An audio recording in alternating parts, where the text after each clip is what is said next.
Alrighty, what's up, everybody? Welcome to the Output Lab podcast. Ideally, technique first. So the Output Lab Technique First podcast. I'm your host, Nick Nash, and let's just jump right into it. Let's just jump right into it. So episode number 1, why technique is the most underrated performance tool you're not using. Okay, we're gonna break this down into a few formats or a few different sections. Section number 1 is gonna be the problem. Section number 2 is going to be the philosophy. Section number 3 is going to be the recovery ratio. And then we'll have a 4th section where we'll close out and we'll kind of recap a little. So section number 1, the problem. Okay. Ideally, you've been training for years. You're not a beginner and you still feel like your body is slowly turning against you. That's not age. That's a technique debt that you've been accumulating. And today we're going to call it out. The experienced athlete paradox. And that paradox is the more years you've been in a thing, the more years you've been in a fitness realm, the more broken down you are. Intensity without technique ideally is just controlled breakdown on a timer.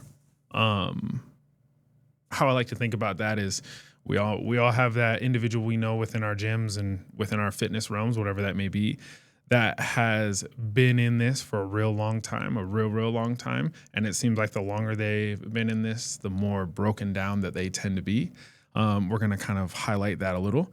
And then the gap between effort and results isn't a fitness problem. It's a technique problem. So again, the problem is the athlete paradox. The longer you've been in something, the more broken down you tend to be. We can say specifically within the sport of CrossFit. And then everybody can find intensity. That's part of the reason why we love this sport or whatever intense sport you're in. But intensity without the technique is just controlled breakdown over time. And then the gap between effort and results isn't a fitness problem. You don't need to become more fit. It's a technique problem. You need to slow it down and focus on how to move with quality. And so then section number 2, we're moving into the philosophy. So ideally what we're going to define is movement, recovery, and mindset. So movement is broad and all encompassing. Movement can be dance. Movement can be yoga. Movement can be running. Movement can be high rocks. Movement can be gymnastics, swimming, basketball, football, wrestling, rugby, CrossFit, you name it, right? Whatever you do to move is your movement, okay? Recovery. Recovery is another broad encompassing term. Recovery can be yoga, yin yoga preferably, not a yang, a yin, connecting to your breath, elongating your tissues. Recovery can be body work, whether you do body work with a massage therapist, structural integration practitioner, whether you do body work with a kettlebell, whether you do body work with a barbell, whether you do it with a golf ball through the arches of your feet. That's also recovery is sauna, steam room. I'm trying to think. Lots of different things can encompass recovery. Breath work, meditation, lots of different things can encompass recovery and mindset, right? And so when we talk mindset, we'll speak to thoughts and emotions and specifically how you walk into your session on a day-to-day basis. Some days you walk in, you feel good, you can push it to a 10. Some days you walk in, you feel bad. Maybe that's the day you go from a 10 to like a 5, 7. And some days you walk into the gym and you feel bad and you're just there to show up. Maybe mentally, emotionally, you're not in the right spot. And for whatever reason, you PR. But it's all about the mindset that you walk into it with. So there's a little in that. And technique. So part of the reason this is called the Output Lab Technique First, part of the reason the technique portion is in there is technique is a ceiling on everything. Humans have unlimited potential. Yes, physiologically your body will break down at some point in time, but that point in time can be pushed super far back if you focus on your technique and if you focus on your recovery. We'll just use, Tom Brady and LeBron James as examples of that, right? And so technique is everything. If your technique is solid, you can have a higher output for a continued duration. If your technique is on point, you are way less prone for injury, especially over a duration. And if you put technique first, you can have a better consistency. How I like to explain it to people is I don't care about the weight you have on the bar. I care about how you move the bar. Because if we can get you to move the bar with better technique, your consistency in the gym will be higher. And if you can be more consistent in the gym, then the weight will come and all the PRs will come and all the things that we're searching for inside of the four walls of a gym will come. But it's all based around the quality of the movement, not just the movement itself. And then, it goes without saying, sloppy is sloppy at any layer. Beautifully so, and also to our detriment, we're in this wonderful sport that I absolutely love called CrossFit, right? And people watch it on Instagram, they watch it on YouTube, they watch the CrossFit games, they see the best athletes in their gym moving. And what a lot of amateurs walking into CrossFit don't truly understand is the everyday individual cannot move all the time like a CrossFit Games athlete does. A CrossFit Games athlete has the time on task with movements, and they have moved well enough in a movement for a long enough duration that when they hit a workout and it's heavy deadlifts in a short amount of time, they can allow their technique to be a little less and still get a high output. But that is just because of their time on task within the realm of the movement, within the space of the movement. The everyday athlete doesn't have that same luxury, right? There's a coach at our gym. She has a wonderful saying. She's like, hey, this is an hour out of your day. You still have 23 hours where you got to go live life. We're not getting paid to do this.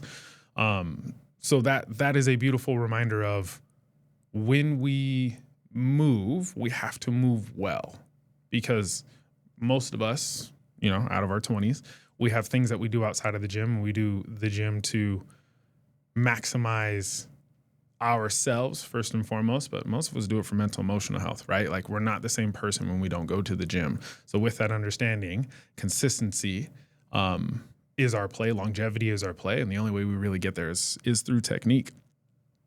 And so sloppy is sloppy at any layer. We, as the average athlete, cannot afford to be sloppy. We, as the average athlete, have to make it a priority to do everything within our power, listen to all the cues of our coaches, and implement so that way we can move well. The better we can move, the longer we're going to be able to do this thing that we love. And so with that, we'll break down recovery just a little bit. So again, this is how I like to explain it to people. And why do I have any sort of bearing to talk about recovery? I'll give you just a little insight. I was a structural integration practitioner for 5 years. That's a big fancy term for a massage therapist who puts a body back in anatomical alignment.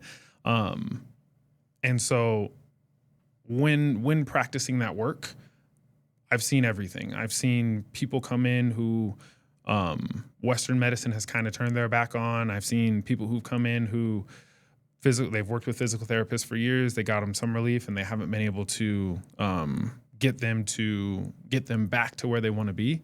And so with the understanding of the anatomy of the body and how things move, and you have an origin and you have an insertion. When a muscle gets tight, it moves towards its origin. If the muscle migrates too much, it can then start affecting bone. That's kind of where we came up, or kind of where I came up with these recovery ratios. And so the ratio goes like this. In your 20s, it's a 1-to-1. You can work out hard for an hour and you can recover hard for an hour, and you'll be in perfect balance. What I like to say is, what 20-year-old do you know that actually does that? Unless they're a high-level athlete, they have somebody who's probably older than them making them do it, they're not going to do it, right? They're fresh out of the box. Stuff doesn't hurt yet. In your 30s, it's a 2-to-1. So what that means is, for every 1 hour that you have high output in terms of fitness, you need 2 hours of recovery. And again, recovery is soft tissue work, stretching, breath work, sauna, steam room, going for a swim, things that just downregulate your nervous system. We don't need to be taxing our sympathetic nervous system and keeping our body in fight and flight and cortisol drenched all the time. And then in your 30s, it's a 2-to-1. In your 40s, it's a 3-to-1. And in your 50s, it's a 4-to-1. Okay. And so sometimes when people hear that, they're like, oh man, getting old sucks, right? Like I'm getting too old. And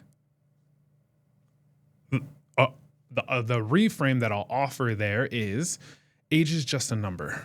We know this because Tom Brady. We know this because Michael Jordan. We know this because there's somebody's abuela who's still moving around at like 88 years old, and their grandpa moving around at 88 years old, like they did in their 60s. Okay, so age is just a number.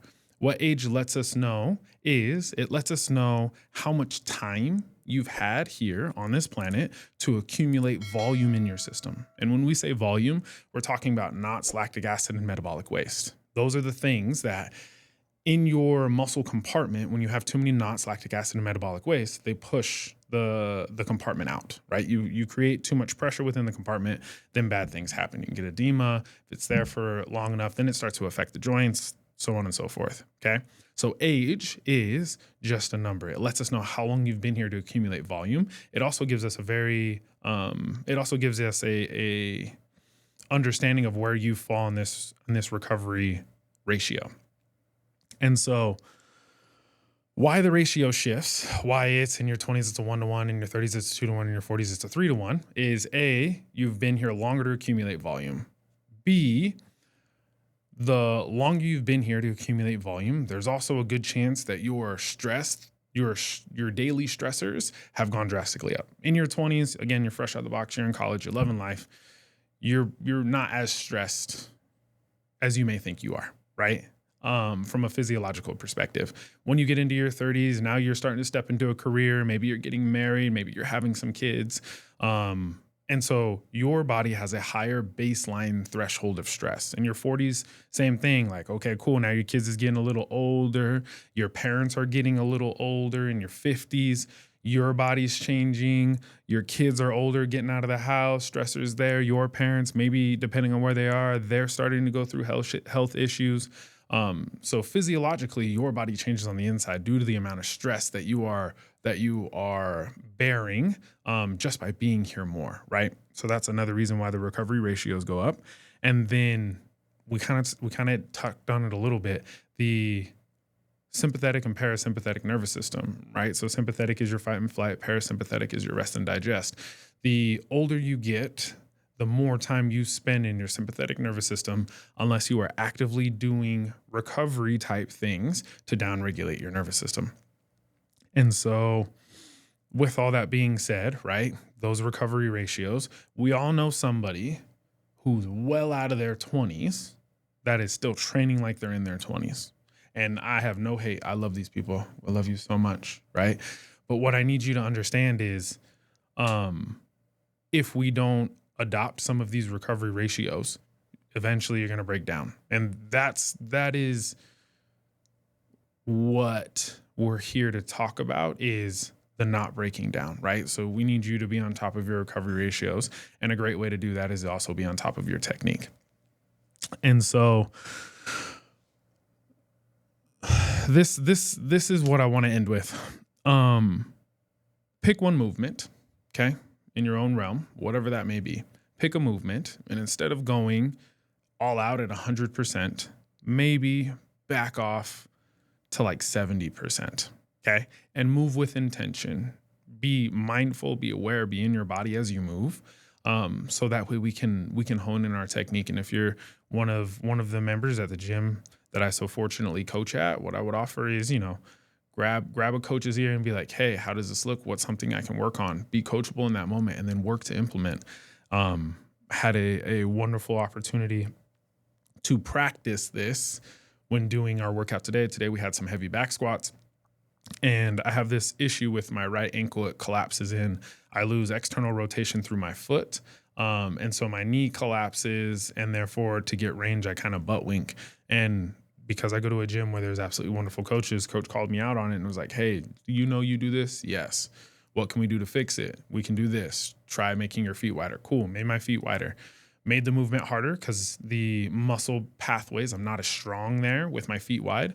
But it was also a wonderful moment to be coachable and to understand that I need to work on this technical aspect of this lift, the back squat, to make this better. Therefore, I won't have as much shear force on my ankles and on my knees and on my low back. And therefore, I will be able to execute this movement at a high level for a longer duration.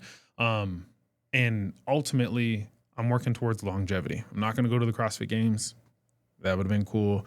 I'm not going to the CrossFit Games. My goal is to be able to do what it is that I want to do and what I like to do for the remainder of my life. And the way we get there is technique, being mindful when you move.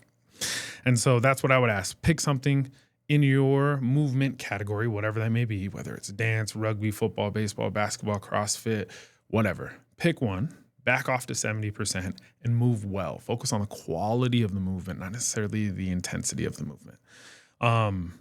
And then feel the difference between output and technique.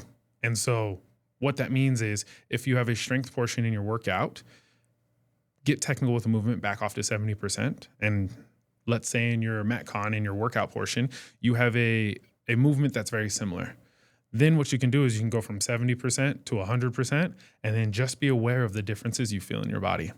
That will help you garner greater awareness, and that will help overall what we'll call your proprioceptive awareness, your body's awareness of itself in space, and that will make you a better athlete, and that will lead to your longevity. And then ideally, episode 2, what we have coming is the recovery debt is real. And most people don't know it until they get hurt when something breaks down and then they start owing on that debt. But yeah, again, this is the Output Lab Technique First podcast. My name's Nick Nash. Thank you for your time.